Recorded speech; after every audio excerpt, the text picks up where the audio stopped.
Salut à tous, aujourd'hui on se retrouve à Ronda et on est là non seulement pour visiter un petit peu la ville, on fera ça après. Pour le moment on est directement sur ce qui est sans doute l'emblème universel de Ronda, c'est le pont qui est derrière moi. C'est une construction qui est vraiment impressionnante, qui fait plus de 100 mètres de hauteur. Il permet de franchir les gorges de Guadaliving qui sont juste derrière moi, qui sont tout autour de moi en fait. Ils sont plus connus sous le nom de Torre de Ronda.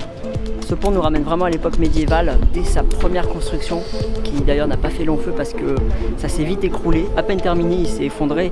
Donc 20-30 ans après, les architectes se sont un petit peu passé la main jusqu'à voilà, avoir ce résultat final qui est vraiment impressionnant. Parce qu'avant sa construction, le chemin était très long, il y avait d'autres petits ponts et après il fallait entamer des petits chemins dans les montagnes vallonnées pour rejoindre la ville de Ronda, donc c'était plus compliqué, surtout pour les transports de marchandises. Ils ont fait des installations qui permettaient de traverser le pont avec du matériel, avec des charges, donc ça c'était aussi une très belle avancée autant dans l'architecture que dans les inventions pour le transport justement de matière. Ah ouais, il est vraiment immense. Et là on surplombe vraiment les gorges quoi, clairement.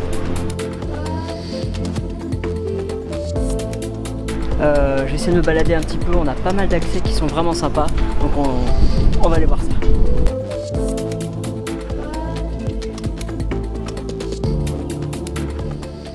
Alors moi tout de suite, qu'est-ce que c'est qui éveille ma curiosité? C'est un chemin où on n'a pas le droit d'aller. Il y a des endroits partout à visiter, moi je veux aller là. Ben, tant pis. Bon, alors en fait, il n'y avait pas grand chose à voir là-bas. On a tourné un petit peu autour, mais c'était assez limité. C'était surtout pour être dessus et avoir le point de vue au-dessus des gorges. Du coup, là, on a emprunté un chemin qui va contourner vraiment les gorges pour voir le pont de très loin. Donc, on aura un beau point de vue dessus. Donc, du coup, petit chemin ensoleillé, ça fait du bien. Petite balade. Donc là, voilà, on a un petit chemin sillonnant comme ça qui va aller tout là-bas. On sera vraiment en face du pont qui est dans le renfoncement là-bas. Allez.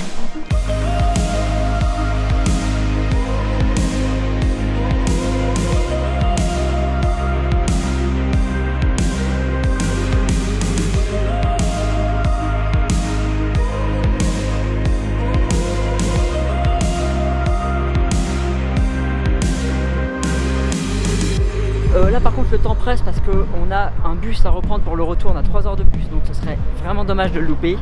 Là je retraverse le pont qu'on a vu tout à l'heure, il est vraiment magnifique, le soleil est en train de se coucher en plus derrière tout doucement, c'est magique.